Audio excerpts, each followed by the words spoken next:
ففروا الی اللہ، اللہ کی طرف جاؤ۔ ایسی اپنے اندر صفات پیدا کرو کہ جس کے ذریعے سے اللہ تعالیٰ کی مغفرت بندہ حاصل کر سکتا ہے، اور نیک اعمال یہ اللہ کی مغفرت کے حاصل کرنے کا سبب ہے۔ جنت میں جانے کے لیے تو اللہ کی رحمت ہی چاہیے، اللہ کی رحمت کے بغیر تو کوئی جنت میں جا نہیں سکتا۔ جیسے کہ حدیث مبارکہ ہے جس میں آپ صلی اللہ علیہ وسلم نے فرمایا سددوا وقاربوا وابشروا، کہ تم صحیح جو ہے وہ راستے پہ چلتے رہو، اور حق جو بات ہے اس کو قبول کرو، اور ساتھ ہی آگے حدیث مبارکہ کے جو الفاظ ہیں اس میں فرمایا گیا ہے کہ تمہیں تمہارا عمل جنت میں داخل نہیں کرے گا مگر اللہ کی رحمت، کہ اللہ کی رحمت کی وجہ سے تم جنت میں جاؤ گے، عمل تمہیں داخل نہیں کرے گا۔ تو صحابہ نے عرض کی یا رسول اللہ کیا آپ کا عمل بھی؟ تو اللہ کے نبی نے فرمایا ہاں میرا عمل بھی مجھے جنت میں داخل نہیں کرے گا، الا ان یتغمدنی اللہ،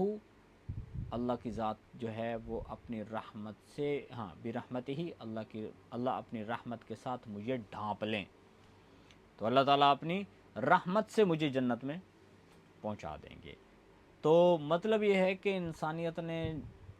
جنت میں جانا ہے تو اللہ کی رحمت سے جانا ہے، لیکن اللہ کی رحمت کے حصول کے لیے کچھ اللہ تعالیٰ نے اعمال دیے ہیں جو سبب ہیں اللہ کی رحمت کو حاصل کرنے کا، تو ان کی طرف جو ہے وہ دعوت دی گئی ہے کہ انسان کو چاہیے کہ وہ اللہ کی مغفرت کی طرف دوڑ لگائے، اور ان اعمال کی طرف، اعمال صالحہ کی طرف دوڑ لگائے جس کی وجہ سے مغفرت ملے گی، اور جنت کی طرف، جنت کی جس کی چوڑائی، اور چونکہ یہ چوڑائی اس لیے بتائی گئی جیسے زمین و آسمان کا درمیان کا یہ حصہ ہے، یعنی جتنی چوڑائی ہے، لمبائی تو اس سے زیادہ ہے۔ اب یہ اس لیے بتایا گیا ہے کیونکہ انسان جو ہے اس نے جو یعنی ایک فاصلہ زمین و آسمان کے درمیان سب سے زیادہ جو فاصلہ ہے انسان نے وہ یہی دیکھا ہوا ہے، تو اس سے زیادہ تو انسان جانتا ہی نہیں ہے، تو اللہ تعالیٰ نے اس بندے کو بتایا ہے کہ یہ تو جنت کی چوڑائی ایسے ہے، اور جنت کی لمبائی کتنی ہے وہ انسان کی سوچ میں بھی آ ہی نہیں سکتی ہے، وہ انسان جب آخرت میں جائے گا تو وہاں پہ اس کو دیکھ لے گا، تو اتنی بڑی جنت ہے۔ اور اس میں ایک اور قول بھی یہاں پر ذکر کیا گیا ہے ارضھا کے بارے میں، کہ ارض کا مطلب ہے جو مبی کے مقابلے میں چیز ہوتی ہے، یعنی ثمن، پیسہ، جیسے قیمت آپ کہہ سکتے ہیں، کہ یعنی جنت کی قیمت زمین اور آسمان اور اس کے اندر جتنے خزانے ہیں اس کے برابر ہے۔ مطلب یہ ہے کہ جنت کی عظمت کو بیان کرنا ہے، اور جنت کتنی بڑی عظیم چیز ہے، اللہ تعالیٰ جل شانہ کی ذات نے اپنے بندوں کے سامنے اس کی عظمت کو رکھا ہے۔ تو جنت کی طرف دوڑ لگانی چاہیے، وعدت للمتقین، اور وہ متقی لوگوں کے لیے تیار کی گئی ہے جو اللہ تعالیٰ سے ڈرنے والے لوگ ہیں۔ اور وہ لوگ کون ہیں؟ اب ان کی صفات کا تذکرہ ہے، یہ صفات جن لوگوں کے اندر آتی چلی جائیں گی تو وہ متقی بنتے چلے جائیں گے۔ مطلب یہ ہے کہ جنت کے جانے کے قابل ہیں یہ لوگ، اللہ کی رحمت کے حاصل کرنے والے یہ لوگ ہیں۔ الذین ینفقون فی السراء والضراء والکاظمین الغیظ، اور ان کی صفت کیا ہے؟ وہ لوگ جو خرچ کرتے ہیں خوشی میں اور تکلیف میں، ایک صفت، والکاظمین الغیظ، اور قابو کرتے ہیں وہ غصے کو، والعافین عن الناس، اور لوگوں کو معاف کرتے ہیں، واللہ یحب المحسنین، اور اللہ احسان کرنے والوں کو پسند کرتا ہے۔ تو اس میں سب سے پہلی جو صفت بتائی گئی ہے وہ ہے مال کا خرچ کرنا،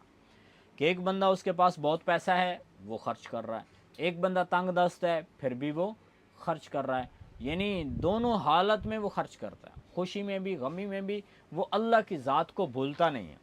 ایسا نہیں ہے کہ ایک بندے کو بہت سارا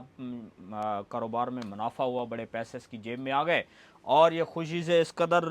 یعنی پاگل ہو گیا کہ وہاں پہ، جیسے عام طور پہ لوگ ہمارے بعض بے وقوف ایسے بھی ہیں کہ اب اللہ کی ذات نے ایک نعمت عطا فرمائی ہے اس کے اوپر وہ ڈھول باجے بجانا شروع کر دیتے ہیں، تو یہ اللہ کی نعمت کی ناشکری ہے۔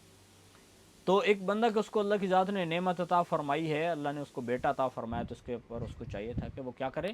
وہ عقیقہ کرے، ایک سنت طریقہ ہے، اور ایسے ہی وہ بچے کی پیدائش کے اوپر اللہ کا شکر ادا کرے کہ اللہ تو نے مہربانی فرمائی، مجھے اولاد والی عظیم نعمت عطا فرمائی ہے، اور بجائے اس کام کرنے کے وہ الٹا یعنی اللہ کی نافرمانی والے کام کرنے لگ جائے۔ تو ایک بندہ جو کیا کر رہا ہے، اللہ کے نام پہ خرچ کر رہا ہے، چاہے وہ خوشی کی حالت میں بہت پیسہ ملا ہے پھر بھی خرچ کر رہا ہے، ایک بندہ اس کے پاس پیسہ کم ہے، کوئی تکلیف میں بیچارہ مبتلا ہے پھر بھی خرچ کر رہا ہے، اور صحابہ کرام رضوان اللہ علیہم اجمعین کے عمل جو ہے وہ اس چیز کا گواہ ہے کہ وہ لوگ ہر حال میں جو کچھ ان کے پاس موجود ہوتا تھا وہ اللہ کے نام پہ ضرور خرچ کرتے تھے۔ اور ایک حدیث مبارکہ جس کا مفہوم ہے اس کا حدیث کا ایک حصہ ہے، آپ نے اللہ کے نبی نے فرمایا کہ اپنے آپ کو جہنم کی آگ سے بچاؤ اگرچہ ایک